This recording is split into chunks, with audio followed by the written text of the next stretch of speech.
ராம ராம ராம ராம ராம ராம ராம ராம ராம ராம ராம ராம ராம ராம ராம ராம ராம ராம.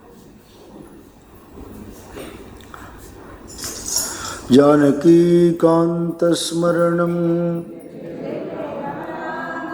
நம பார்வதி பதயே. கோபிகா ஜீவனஸ்மரணம் போலா புண்டலீகவரத ஹரி விட்டல். ஜகத்குரு சங்கராச்சார்ய சுவாமி கி.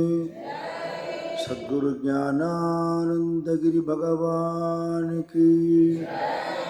ஜெய் ஸ்ரீ குரு महाराज की. जय श्री महामाई की.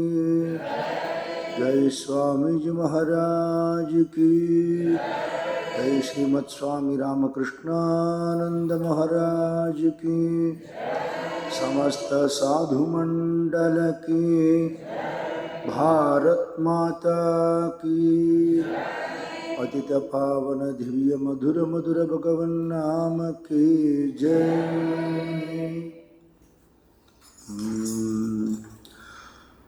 குரு கிருபை இல்லாமல் ஹரி கிருபை இல்லை. குரு கிருபை இல்லாமல் ஹரி கிருபை இல்லை.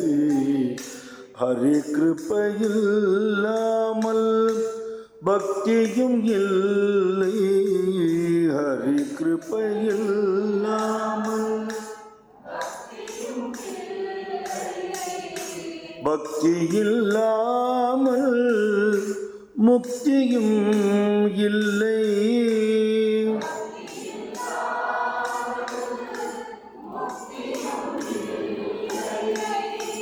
முக்தி இல்லாமல் துக்க நிவೃத்தியும் இல்லை. முக்தி இல்லாமல் துக்க நிவೃத்தியும்.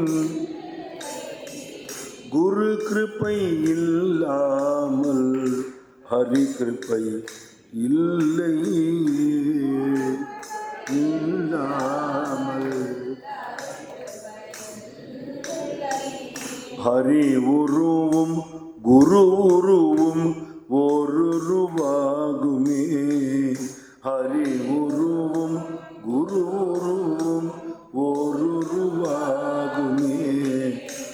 ஓருருவில் உன் மனத்தை நிறுத்தினால் ஓருருவில் உன் மனதை நிறுத்தினால் ஓருருவான அந்த ஓம்கார பொருள். ஓருருவான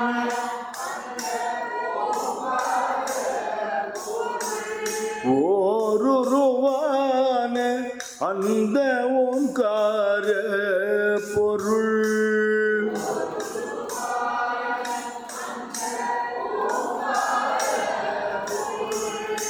சத்ய ஞானானந்த பிரம்மமாய் மிளிர்ந்திடுமே. சத்ய ஞானானந்த பிரம்மமாய் மிளிர்ந்திடுமே. குரு கிருபை இல்லாமல் ஹரி கிருபை இல்லை. ஹரி கிருபை இல்லாமல் பக்தியும் இல்லை. பக்தி இல்லாமல் முக்தியும் இல்லை.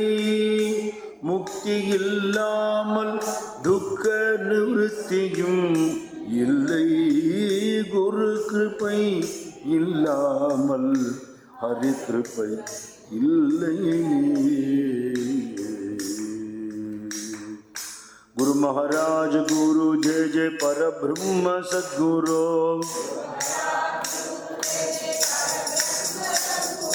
गुरु महाराज गुरु जय जय परब्रह्म सद्गुरु.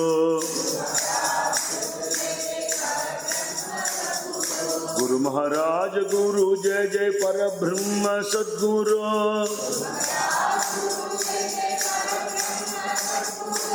गुरु महाराज गुरु जय जय परब्रह्म सद्गुरु।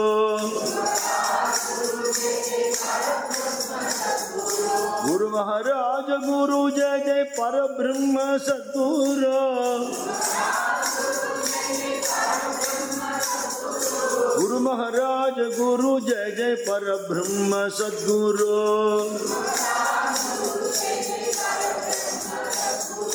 परब्रह्म परब्रह्म परब्रह्म सद्गुरु।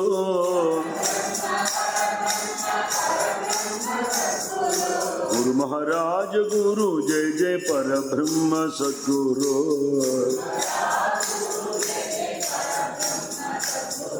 गुरु महाराज गुरु जय जय परब्रह्म सद्गुरु। गुरु महाराज गुरु जय जय सद्गुरुनाथ महाराज की जय। सदाशिव समारंभां शंकराचार्य मध्यमाम् अस्मदाचार्य पर्यन्तां वन्दे गुरु परंपराम्। मंदस्मित मुकाम्बोजं महनीय गुणार्णवं मधुराभाषिणं शान्तं सर्वभूतदयापरं भक्तवात्सल्य जलधिं परमानंद विग्रहं ज्ञानानंदं प्रपन्नोऽस्मि निर्मल ज्ञान सिद्धये।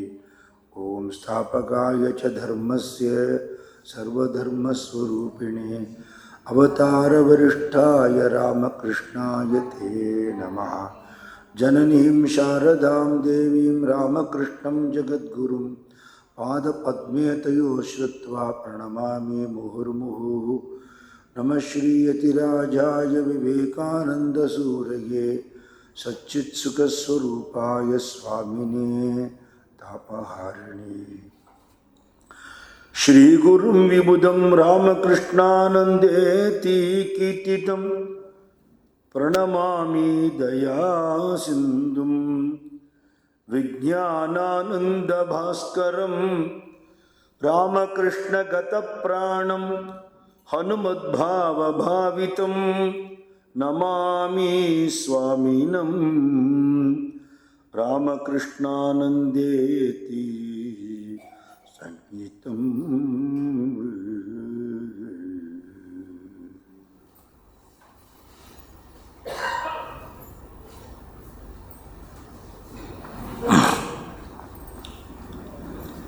ஹனுமத் பாவ பாவித்தம்னு தியான ஸ்லோகம் சொல்றது. ஆஞ்சநேயர் மாதிரியான ஒரு பாவத்தோடு இருந்தவர் அப்படின்னு சொல்றது. சுவாமி விவேகானந்தர் சொல்லும் பொழுது நம்ம தேசத்தில் இருக்கிற மக்களுக்கு யார் லட்சிய புருஷன் ரோல் மாடல் யாருன்னா ஆஞ்சநேய சுவாமின்னு சொல்ற. காரணம் என்ன? எந்த ஒரு கர்மாவை பண்ணினாலும் ஒரு காரியத்தை பண்ணினாலும் சுத்தமாக தெளிவாக யோக கர்மசு கௌசலம்னு பண்ண வேண்டியது. எந்த பலனையும் எதிர்பார்க்காமல், ஒரு அப்ரிசியேஷன் பாராட்டு கூட எதிர்பார்க்காமல், ஒரு கிரெடிட்டு கூட எதிர்பார்க்காமல் பண்ணிவிட்டு அந்த இடத்துலேருந்து டிஸப்பியர் ஆகிடுறது. ராமாயணத்தை நம்ம பார்க்கலாம். ராமாயண மகாமாலா ரத்னம் அப்படின்னு ஆஞ்சநேயரை சொல்கிறது. அவ்வளவு சாதிச்சுட்டு ராமர் சரணத்தில் அப்படி உட்காந்துருக்கார் இல்லையா? அடக்கம் அமரருள் ஒய்க்கும்னு அவரை மாதிரி கர்ம யோகி கிடையாது. அவரை மாதிரி பக்தி பண்ணிட முடியுமா இனிமே ஒருத்தர்? ஒரு ஒரு ரோம கால்கள்லையுமே ராமநாமம் ஊறி இருக்கிற அளவுக்கு பக்தி பண்ணினவர். ஹிருதயத்தை பொழந்து காட்டினா உள்ள ராம சீத தரிசனத்தை காட்டினவர். அப்பேற்பட்ட மகாபக்தர். ஞானியில் அவர் மாதிரி ஒரு ஞானி கிடையாது. நவவியாக்கரண பண்டிதன். சூரிய பகவான்கிட்டயே போய் அத்தியனம் பண்ணிட்டு வந்தவர். அவர் ஒரு சமயம் ராமர்கிட்ட பேசுகிற விஷயத்தை குரு மகாராஜ் சொல்றார் அவரோட அமுது மொழிகளில். என்னை பற்றி நீ என்ன நினைக்கிறேன்னு ராமர் கேட்குறார். ஆஞ்சநேயர் சொல்கிறார், துவைத்த நிலையில் பார்க்கும் பொழுது நீங்கள் எஜமான், நான் சேவகன். நீங்கள் பகவான் ஸ்ரீராமர், நான் ராமதாசன். விசிஷ்டாத்வைத்த நிலையில் பார்க்கும்போது நீங்கள் பரபிரம்மம், நான் உங்களோட அம்சம். அத்வைத்த நிலையில் பார்க்கறத நம்ம ரெண்டு பேருக்குள்ள வித்தியாசமே இல்லைங்கிறாரா. இதுதான் பாவம். ஹனுமத் பாவ பாவிதம்ங்கிறது என்ன? தன்னுக்குள்ளுக்குள்ளேயே ஸ்ரீராமகிருஷ்ணரை தியானம் பண்ணி அவருடைய தத்துவமே வடிவமாகவே சசி மகாராஜ் ஆயிட்டார். பக்தி பண்ணும் பொழுது இப்படி கூட பக்தி பண்ண முடியுமான்னு பிரமிச்சு போற அளவுக்கான ஒரு பக்தி அவரோடது. குரு மகாராஜ் திருமேனியோடு இருந்த காலத்தில் அவருக்கு ஐஸ் ரொம்ப பிடிக்கும். அவர் இருக்கிற தட்சிணேஸ்வரத்தில் கிடைக்காது. அப்போல்லாம் அது அவுட்ஸ்கர்ட்ஸ் ஆஃப் கல்கட்டாவில் கிடைக்கும். அதை வாங்கி எடுத்துட்டு இங்கேருந்து அங்கே போகிறதுக்குள்ளே அது உருகி போயிடும். அதனால் பெரிய ஒரு ஐஸாக வாங்கி அதை பேப்பரில் சுற்றி வஸ்திரத்தில் சுற்றி, வண்டிக்கெல்லாம் காசு கிடையாது, அதை தூக்கிண்டு நடந்து போவாராம். புழக்கிற வெயிலில் அவர் அதை எடுத்துன்னு வரதை பார்த்துட்டு குரு மகாராஜா அலறுவாராம். இப்படி வெயில வந்துட்டீடான்னு கத்துவாராம். பிரேச்சதி குரு பிரீதோ வைகுண்டம் யோகி துர்லபம்னு சொல்லியிருக்கு. சிந்தாமணிர் லோக சுகம். சிந்தாமணின்னு ஒரு கல் இருக்கான். அது வாங்கி டாலரோ மோதிரமோ போட்டுட்டா மனசில் என்ன நினச்சாலும் நடந்துருமா. எந்த கடையில் கிடைக்கிறதுன்னு கேட்காதீங்க, அப்படி இல்லை ஒன்றும். புராண காலத்தில் இருந்தது. அது மாதிரி எல்லாம் கிடைக்குங்கிறதுனால ஒரு கடைக்கே சிந்தாமணின்னு பேர் வச்சிருக்கான். சிந்தாமணி லோகோசுகம். உலகத்தில் என்ன கிடைக்குமோ தான் கிடைக்கும், பியாண்ட் டெரிட்டரி கிடைக்காது. சுரத்ருகு ஸ்வர்க சம்பதம். கல்பக விருட்சம் சொர்க்கத்தில் இருக்கிற பொருள் உள்பட கொடுக்கும். அதோட டெரிட்டரி முடிஞ்சுது. அதுக்கு மேலே வைகுண்டம் கைலாசம்லாம் அதோடைய ரீச்சில் இல்லை. பிரயச்சதி குரு பிரீதோ வைகுண்டம் யோகி துர்லபம். குருநாதர் சந்தோஷப்பட்டுட்டார்னா உனக்கு வைகுண்டம் கிடைக்குமான்னு சொல்லலை, நீ இருக்கிற இடத்த வைகுண்டம் ஆக்கி விடுவேன். தேனே வைகுண்ட புவன கருக்கேலேன்னு பண்ணிடுவார். குரு பிரீத்திக்காகவே எந்த பலனையும் எதிர்பாராதபடிக்கு வாழ்க்கையே ஒரு தபஸாக வாழ்ந்து ஏகநாத் மகாராஜ் ஜனார்தன சுவாமிக்கு அப்படிதான் சேவை பண்ணினார்னு அவரோட சரித்திரம் சொல்றது. ஏராளமான சிஷ்யர்கள் ஜனார்தன சுவாமிக்கு. பைட்டன் கிட்டக்க இன்னைக்கும் தேவகடுங்கிற இடம், தேவகிரி, இன்னைக்கு நம்மளுடைய தர்ம குறைவுனால, புண்ணிய குறைவுனால அதுக்கு தௌலதாபாத்னு பேர். வாஸ்தவத்தில் இது தேவகிரி. அங்கே தான் அவர் இருந்தார் ஜனார்தன சுவாமி. ஏகப்பட்ட சிஷ்யாள். அவர்கிட்ட யோகங்கத்துக்கு வந்தவா, வேத சாஸ்திரங்கத்துக்கு வந்தவா, நாமசங்கீர்த்தனங்கத்துக்கு வந்தவா, பிரவச்சனம் பண்ண கற்றுக்க வந்தவா, சண்டை போடுவார், கோட்டை தளபதியாக இருந்தார், அதை கற்றுக்க வந்தவா. அப்படி நிறைய சிஷ்யாள். ஒத்தொத்தரும் அவருக்கு பக்தியோடு இருப்பா, அவர்கிட்ட சேவை பண்ணுவா. இந்த காரியத்துக்குன்னு வந்தவா. அந்த காரியம் முடிஞ்ச உடனே குருதட்சணை கொடுத்துட்டு போயிடுவா. ஏகநாதர் ராவும் பகலும் சேவை பண்ணினார். தனக்கு அலாட்டட் சர்வீஸ் எல்லாம் பண்ணிட்டு அடுத்த பாட்டேருந்து வேலையை வாங்கி வாங்கி பண்ணுவேன். அண்ணா நான் பண்ணுறேன் எல்லா சேவையும் தானே பண்ணணும்னு அப்படி பண்ணுவார். குருநாதரை பார்த்தார், இத்தூண்டு பையன் இவ்வளவு வேலை செய்கிறானே, எதுக்காக வந்திருக்கான்னு தெரியலையே, நீ ரொம்ப கைங்கரியம் பண்ணுறப்பா, ஒருத்தர் ஒரு விஷயம் கற்றுக்க வந்திருக்கா, நீ எதுக்கு வந்திருக்க? சேவை பண்ணுறதுக்கு வந்திருக்கேன். அதான் பண்ணுறியே, இதுக்காக உனக்கு என்ன வேணும்? சேவை பண்ணிகிட்டே இருக்கணும், அவ்வளோதான். அதுதான் வரம், அதுதான் சாதனை. அந்த பாவத்தை அப்படியே நம்ம சசி மகாராஜோட சரித்திரத்தில் பார்க்கலாம். குருநாதருக்கு சேவை, குருநாதருக்கு சேவை, குருநாதருக்கு சேவை. அதுக்கு பிரத்தியாக ஒன்றுமே எதிர்பார்க்கலை. ஒரே ஒரு தரம் குருதேவர் கேட்டாராம், அத்தியாத்மிகமான அனுபவங்கள் அனுபூதி எல்லாம் சொல்கிறாளே, நிறைய பக்தாளுக்கு அதெல்லாம் கிடைச்சதா சொல்கிறாளே அப்படின்னு. உனக்கு அது எப்போ வந்துடுத்தோ அன்றைக்கி நீ எனக்கு சேவை பண்ணுறது போயிடும்னாராம் குரு மகாராஜ். எனக்கு அதெல்லாம் வேண்டவே வேண்டாம், நான் இப்படியே இருந்துட்டு போகிறேன், உங்களுக்கு சேவை பண்ணிகிட்டே இருக்கணும், அது ஒன்று தான் வேணும்.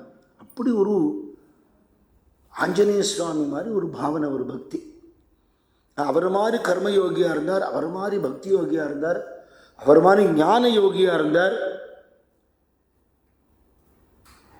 தன் வாழ்க்கையை குரு சேவைக்கு அர்ப்பணம் பண்ணி இனிமேல் இப்படி ஒருத்தர் இருக்க முடியுமான்னு ஆச்சரியப்படுற அளவு.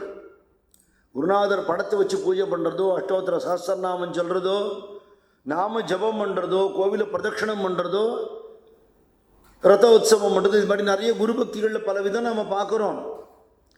குருநாதர் என்ன சொன்னாரோ அப்படி தன் வாழ்க்கையை அமைச்சிட்டு தன் வாழ்க்கையே அவருக்கு சமர்ப்பணம் பண்ணக்கூடிய வசந்த குரு பக்தி அவரது.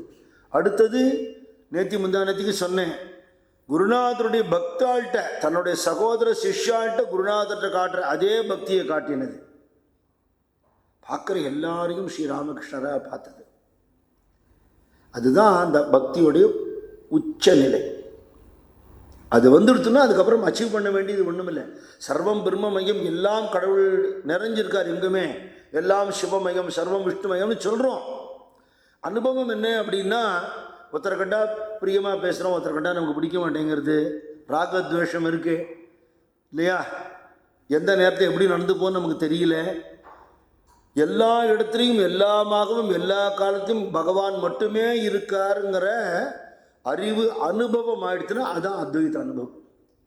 அது சேவையினால தான் கிடைக்க முடியும், வேறு உபாயம் கிடையாது. நிறைய புஸ்தகம் படிக்கிறதுனாலையோ, எனக்கு நிறைய விஷயம் தெரியும் நினச்சிக்கிறதுனாலையோ, டிஸ்கஸ் பண்ணுறதுனாலையோ, நிறைய ஆன்மீக புஸ்தகங்கள் எழுதுறதுனாலையோ கிடைச்சுடாது. குரு கிருபையால் அந்த அனுபவம் கிடைக்கணும்னு சொன்னால், குருநாதனுக்கு பணிஞ்சு சேவை பண்ணி அந்த தியானமாகவே இருந்துவிட்டால் மட்டுமே தான் அது கிடைக்கும். அவரோட வாழ்க்கை அதுக்கு உதாரணமாக இருக்கு. ஒரு பக்தர் கேட்டார், அவரை பகவானை எல்லாரும் உணர முடியுமா? முடியும். ஏன் எங்களால் முடியல? இல்லைப்பா, அதெல்லாம் எல்லாருக்கும் சாத்தியம் இல்லைப்பா, சில பேருக்கு தான் முடியும்னுட்டா சரி, நமக்கு டோர் க்ளோஸ்டுன்னு ஏந்து போயிடலாமோ இல்லையா? எல்லாருக்கும் முடியும், எங்களுக்கு ஏன் முடியல? சசிமராஜ் சொல்கிறார், கடலில் முத்து இருக்குது தெரியுமா? தெரியும். சமுத்திரக்கரையில் போய் நின்றுட்டு முத்தே முத்தே வான வந்துடுமா? வராது இல்லையா? இருக்குங்கிறது நிஜம்தானே. மேலே மிதக்கிறது அலையில் முத்து மிதக்காது. முத்து வேணும்னா நீ ஆழம் முழுகணும்பா, அப்போ தான் கிடைக்கும். நீ தள்ளி நின்று கடலை பார்க்கறதுனாலையோ, சமுத்திரத்தோட ஃபோட்டோவை பார்க்கறதுனாலையோ, காலை நினைக்கிறதுனாலையோ, அட் தி மோஸ்ட் சமுத்திர ஸ்நானம் பண்ணுறதுனாலையோ, அதோட சம்பந்தம் ஏற்பட்டதுனால முத்து கிடைக்கும்னு நினைக்காது. அதுக்கு you have to go deep அப்படிங்கிற இதுதான் ஆத்தியாத்மிக சாதனையிலையும். எந்த அளவுக்கு இன் டெப்த் நாம் ஈடுபடுறோமோ அப்போ தான் அதோட பலனாக பகவான் நமக்கு கிடைப்பான். ஒரு சாதாரண ஒரு பேள், ஒரு முத்து கிடைக்கிறதுக்கே நீ அவ்வளவு பிரயத்தனம் பண்ணணும்னா, உனக்குள்ள ஆழ மூழ்கி நீ தெரிஞ்சுக்க வேண்டிய அந்த பகவானை அடையிறதுக்கு நீ என்ன பிரயத்தனம் பண்ணினேன்னு கேட்குற. என் மனசு எனக்கு அடங்கலையேங்கிறார் ஒருத்தர். அவர் சொல்கிறார், வாஸ்தவம் தான், நமக்கு சொந்தமில்லாத ஒரு விஷயத்தை நமக்கு அடங்கும்னு எதிர்பார்க்கறது தப்பு இல்லையோ அப்படின்னு விட்டார். என்ன இப்படி சொல்கிறாள்? என் மனசு எனக்கு சொந்தம் இல்லையா? இல்லை, உலக ஆசைக்கு அது வித்துவிட்டாலும் இல்லையோ, கண்ணை மூடி திறந்தால் லௌகிக்கம் தானே வருது. நீங்கள் சொன்னால் உங்கள் மனசு கேட்கலன்னா அது உங்களுக்கு சொந்தமாக இல்லைன்னு அர்த்தம். இந்த பகவானுக்கு சொந்தமாக ஆக்கினா தானே அது உங்களுக்கு அடங்கும் இல்லையா? இப்போ நான் ஒரு வீடு வச்சுருக்கேன், அந்த வீடு இன்னொருத்தருக்கு விற்றுவிட்டேன். அந்த வீடு என் வீடாக இருந்தபோது நான் சடார்னு உள்ளே நுழைஞ்ச மாதிரி இனிமேல் நுழைய முடியுமா? கம்மின்னு கேட்கணும், விட்டால் தான் உள்ளே வர முடியும். அப்படி உலக ஆசைகளுக்கு நம்மளே விற்று விட்டோங்கிறார். விலை உயர்ந்த மனித பிறவி, சாட்சாத்து பகவானோட குழந்தை நான்கிற பாவனை வேணும், அவரோட அம்சபூதன் நான்கிற பாவனை வேணும், அவரோட சேவகன்கிற பாவனை வேணும்.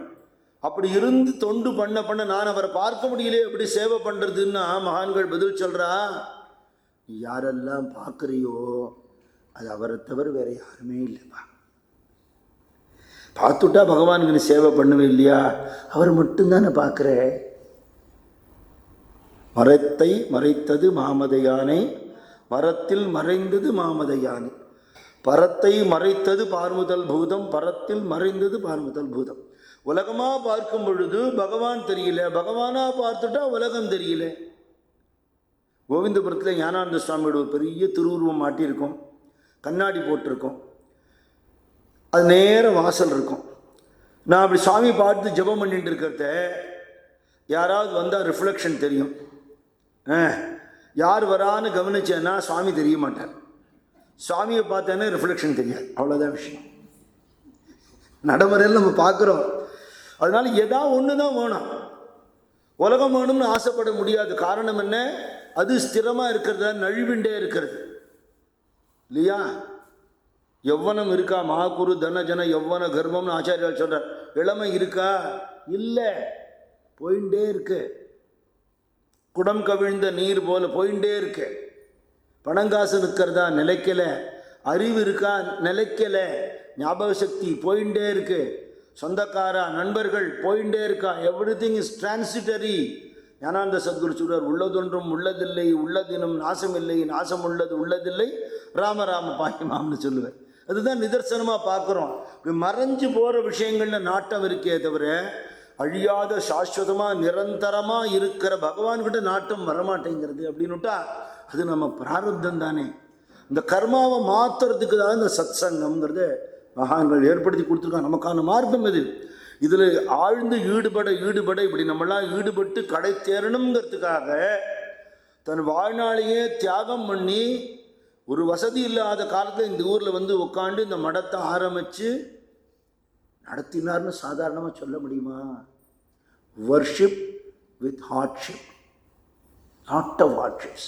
பல கஷ்டங்களுக்கு நடுவில், அத்தனை சிரமத்துக்கு நடுவில் சிரமத்தை பொருட்படுத்தாமல் சிரமத்தை தபசாக நினைத்து கொண்டு இந்த மடத்தை நடத்தினார் ஒரு மகாத்மாங்கிறனால தான் அவர் ஜெயந்தியை நாம் இப்போ கொண்டாடுறோம். சசி மகாராஜ் இல்லைன்னா நமக்கு என்ன தெரிஞ்சிருக்க முடியும்? இப்போ ஏற்பட்ட தியாகம் அவரோடது எத்தனை தரம் திருப்பி திருப்பி சொன்னாலும் அழுக்கவே அழுக்காத சத்தியமான விஷயம். எத்தனையோ நாஸ்திகர்கள் அவரோட தொடர்பு ஏற்பட்டு மாறியிருக்கா. இப்போ நான் சொன்ன கேள்வி பதிலாம் சரத் சந்திர சாட்டர்ஜி அப்படின்னு சொல்லிட்டு ஒரு பெரிய பெங்காலி நாவல் ரைட்டர். அந்த பேர் எத்தனை பேருக்கு தெரியுமோ தெரியல. அவர் எழுதின ஒரு புரியறதுக்காக நான் சொல்கிறேன். அவர் எழுதின தேவதாஸ்ங்கிற நாவல் ரொம்ப ஃபேமஸ் ஆகி சினிமாவாலும் எடுக்கப்பட்டது. இப்போ சொன்னால் புரிஞ்சிருக்கும். அந்த ஆள் ஒரு லெஃப்டிஸ்ட் ஆட்டிடியூடு உள்ளவர், எத்திஸ்ட். அவர் சசி மகாராஜோட நிறைய கேள்வி கேட்டு கர்மாங்கிறது எப்படி ஒத்துக்கிறதுன்னு கேட்குறார். விதிங்கிறான் இல்லை, எப்படி நம்புறது அப்படிங்கிற. சசி மகாராஜ் சொல்கிறார், பிறக்கிற வாழ்ல எத்தனை பேதம் நீ பார்க்குற. ஒருத்தன் உயர்ந்த குலம்னு நினைக்கிற குலத்தில் பிறக்கிறான், ஒருத்தன் தாழ்ந்த குலம்னு நினைக்கிற குலத்தில் பிறக்கிறான், ஒருத்தன் அழகாக பிறக்கிறான், ஒருத்தன் அவலட்சணமாக பிறக்கிறான், ஒருத்தன் பணக்காரனாக பிறக்கிறான், ஒருத்தன் ஏழையாக பிறக்கிறான், ஒருத்தனுக்கு என்ன பண்ணாலும் படிப்பே வரமாட்டேங்கிறது, ஒருத்தன் அதி புத்திசாலியாக இருக்கான். இதுக்கு என்ன காரணமாக இருக்குன்னு நீ நினைக்கிறேங்கிற. நீ ரேஷ்னலாக திங்க் பண்ணுறவன் தானே. காஸ் அண்ட் எஃபெக்ட் தியரி ஒத்துக்கிறியோ இல்லையோ? when there is an effect there should be a cause. You see the effect in the world. What is the cause ன்னு கேட்குறாரு. No answer from your side.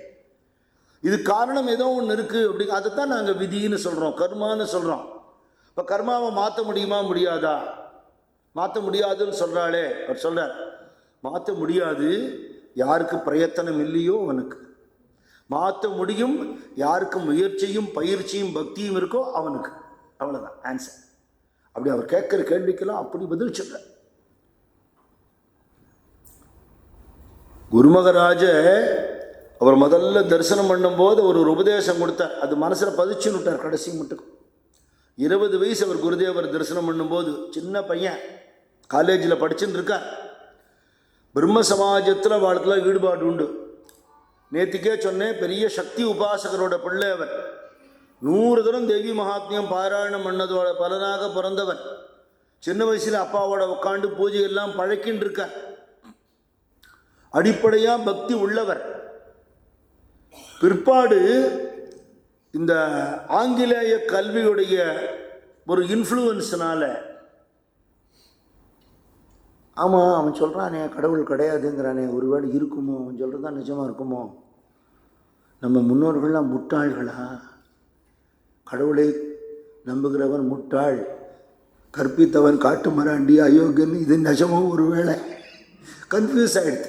இப்படி உண்டுங்கிறா, கடவுள் உண்டு யா, நிஜம் யா, நான் பார்த்துருக்கேன் அப்படின்னு ரிஷிகள்லாம் சொல்கிறா.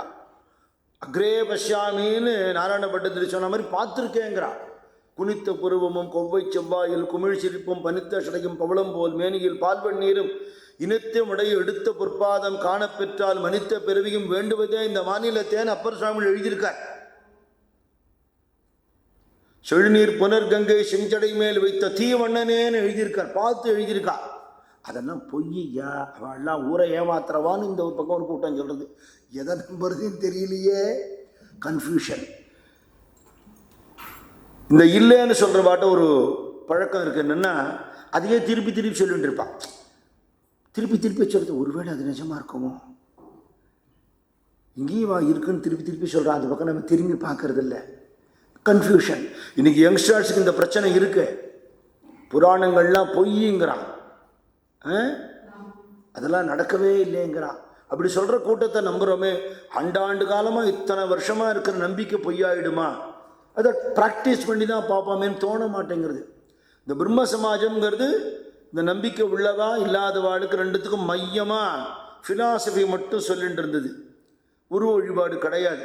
அதனால் அதில் எதுக்கு இல்லைன்னு சொல்லுவானே, ஒரு வழி இருந்துருத்தோம் என்ன பண்ணுறது, ஒரு கன்ஃபியூஸ்டு ஸ்டேட்டாக இருக்கிறவாள் அவள் அங்கே போயிட்டு இருந்தா. அப்படி யங்ஸ்டர்ஸ்லாம் கேசவ சந்திரசேனோட ரைட்டிங்ஸ்லையும் லெக்சர்ஸ்லையும் அட்ராக்ட் ஆகி போயிட்டு இருந்த காலம். அப்படிப்பட்ட கேசவ சந்திரசேனே குருதேவரால் ஆட்கொள்ளப்பட்டு கொஞ்சம் கொஞ்சமாக நவராத்திரி உற்சவம் கொண்டாட அளவுக்கு ஆயிட்டார். அவர் எழுதுறார். அப்படின்ன உடனேயே இவாள்லாம் இவரை பார்க்கறதுக்கு வரா. ஒரு 5-6 பசங்க போய் குருதேவர் தரிசனம் பண்ண வரா. அவர் இங்கிலீஷ்லையும் பெங்காலிலையும் அப்படியே எழுதியிருக்கார். பெரிய மகான், ஒரு கான்டெம்பரரி செயின்ட்னு எழுதியிருக்கார். Such a learned person, scholar.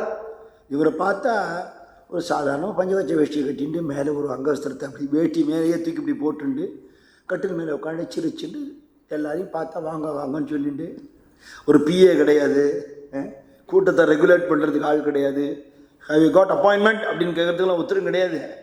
அவரே தான் சமயத்தை கதவை தட்டினா அவரே திறப்பார், வாங்கோன்னு கூப்பிடுவார். யாராவது இப்படின்னா அவர் இப்படிம்பார். Simple man. இவர் தான் அந்த பரமஹம்சர். அவளை பார்த்து சிரித்து வரவேற்கிறார். நாங்களாம் பிரம்ம சமாஜத்தை சேர்ந்தவா, உங்களோட பற்றியெல்லாம் கேசவ சந்திரசேன் எழுதியிருக்கார், இதை படித்ததுனால வந்திருக்கோம். அப்படியா, ரொம்ப சந்தோஷம்.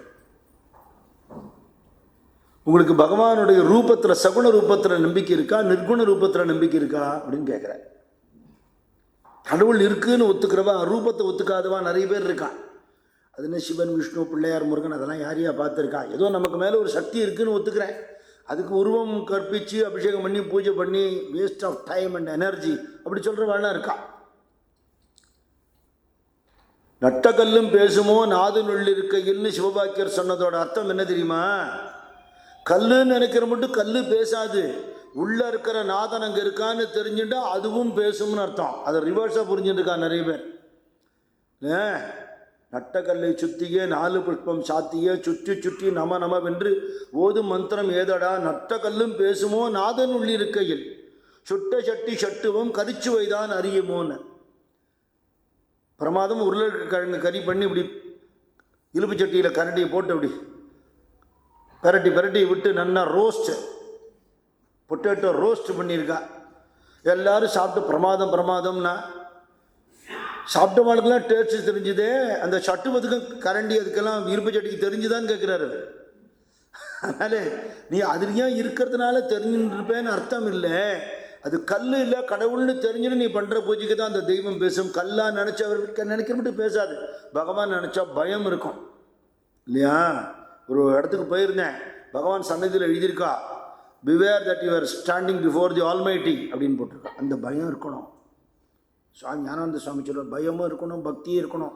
பயபக்தின்னு அதான் பேர் அப்படிம்பார். குருதேவர் கேட்குற, சகுண ரூபத்தில் ஈடுபாடா நிர்குண ரூபத்தில் ஈடுபாடான்னு கேட்குற. சசி மகாராஜ் பதில் சொல்கிறார், ராமகிருஷ்ணானந்த சசிபூஷன் சக்கரவர்த்தின்னு அவருடைய பழைய பேர். அதான் ராமகிருஷ்ணானந்த சசி மகாராஜன் பூர்வாசிரம நாமத்தை சொல்லுவாள். ராமகிருஷ்ணானந்தங்கிறது சன்னியாச நாமம். சசி தான் பதில் சொன்னார். கடவுள் இருக்காருங்கிறதுலையே எனக்கு டவுட் இருக்குது, அப்புறம் தானே ரூபம் இருக்கா இல்லையான்னு அப்படின்னு விட்டார் குரு மகாராஜ்கிட்ட. பின்னாடி அவரே சொல்கிறார், அன்றைக்கி பேசுகிறத நினச்சி நான் இப்பவும் பயப்படுறேங்கிறார். அதுக்கப்புறம் ஜென்மா பூரா நான் அவர்கிட்ட அந்த மாதிரி பேசினதே இல்லை. சின்ன வயசு அப்படி பேசிவிட்டேன், என்னடா அப்படி பேசுகிற அதிக பிரசங்கத்தனமானு குருதேவர் சொன்னதை. அப்படியா அப்படின்ட்டார். சொன்னார், இந்த செங்கல் சூளை பார்த்துருக்கேளா? பார்த்துருக்கோம். அதில் அந்த ஷூலை யார் வச்சுருக்கானோ அவன் பேரை போட்டு, இந்த கம்பெனி பேரை போட்டு பதிப்பான் தெரியுமா, பிராண்டு. ஆமாம், அது எப்போ போடுவான்? அந்த ஷூலையில் வச்சு வேக வச்சப்புறம் போடுவானா, மண்ணாக இருக்கும்போதே செங்கல்லாம் பண்ணின உடனே போடுவானா, ஈரமாக இருக்கும்போதே பண்ணுவான். அப்படி தான் வாழ்க்கையில், உலக வாழ்க்கையில் வெந்து நொந்து நூறாரத்துக்கு முன்னாடி பகவானோட நாமாவை உள்ள பிரிண்ட் பண்ணிக்கணும். அதுக்கப்புறம் அது போகவே போகாது. இல்லை, முதல் உபதேசம் தான் அவளுக்கு கொடுத்த உபதேசம். முதல் உபதேசம் அதுதான். வாழ்க்கையில் குழந்தைகளுக்கு நம்ம சம்ஸ்காரம் தெரியணும், தெரிகிறாப்புல நாம் வளர்க்கணும். அவர்கள் நம்மளை பார்த்து கற்றுக்கிறாப்புல நாம் வாழணும். அப்படி வாழ்ந்தாதே வெளி உலகத்தோடைய பாதிப்பு வாழ்க்கை இல்லாமல் இருக்கும். முதல்ல சொல்ல, உலக வாழ்க்கையில் நீ வெந்து வேகப்பட்டு கஷ்டப்பட்டு இந்த சிரமங்களில் தெய்வம் இல்லைன்னு சொல்கிறதுக்கு முன்னாடி தெய்வம் உண்டுங்கிறத அனுபவிச்சுடுங்கிற குருதேவரோட முக்கியமான உபதேசமே. அடைய வேண்டியது ஒன்றாகிய தெய்வம், அதுக்கப்புறம் நீ அடைகிறதெல்லாம் பூஜ்யம். ஒன்றுக்கு அப்புறம் எத்தனை சைவர் போட்டாலும் வேல்யூ உண்டு. பகவான் அப்புறம் அடைஞ்சிக்கலான்னு நினச்சி சைவராக போட்டுன்னு பண்ணி அச்சீவ் நத்திங் அப்படிங்கிறார். இதுதான் முதல் உபதேசம். அதுக்கப்புறம் ஒரு பெரியவர் பார்த்தா நமஸ்காரம் பண்ணணுங்கிற பண்பு இருக்கு. கடவுள் நம்பிக்கை இருக்கா இல்லையா ஒரு குழப்பம் இருந்தால் கூட அவர் திருவடியை தொட போனார். சசி மகாராஜ் டக்குன்னு பாதத்தை இழுத்துட்டார். மனசு கொஞ்சம் வருத்தமாக இருந்தது. சாதாரணமாக என்ன நினைப்பா, என்ன நம்ம தொட்டா என்ன ஆகிடும் இருக்கு, நான் கால் இழுத்துக்கிறாரு, என்ன பெரிய ஆளாக இருந்தாலும் அப்படி சில பேர் நினைப்பா. சில பேர் அவரை தொடர அளவுக்கு நான் புண்ணியம் பண்ணலை, அவ்வளோ பாவம் பண்ணியிருக்கேன்னு நினைப்பா. இவர் நினச்சிருந்தாராம், அவர் தொடர யோகியதை எனக்கு வரல, அந்த யோகியதையை வளர்த்துண்டு தொடுவேன்னு நினச்சிருந்தாராம். என்ன ஆட்டிடியூடு! ஃபஸ்ட்டு முதல் தரிசனத்திலேயே நீங்களாம் என்ன பண்ணுறேன்னு விசாரிக்கிறார். இல்லை படிச்சுட்டு இருக்கா பசங்க, கல்யாணம் ஆகிடுதான்னு கேட்குறாரு. ஏன்னா அந்த காலத்தில் படிச்சுருக்கிறதே கல்யாணம் பண்ணிடுவாளாம், அது அவரே சொல்லியிருக்கார். படிச்சுட்டு இருக்கும்போதே கல்யாணம் பண்ணிவிடுவா.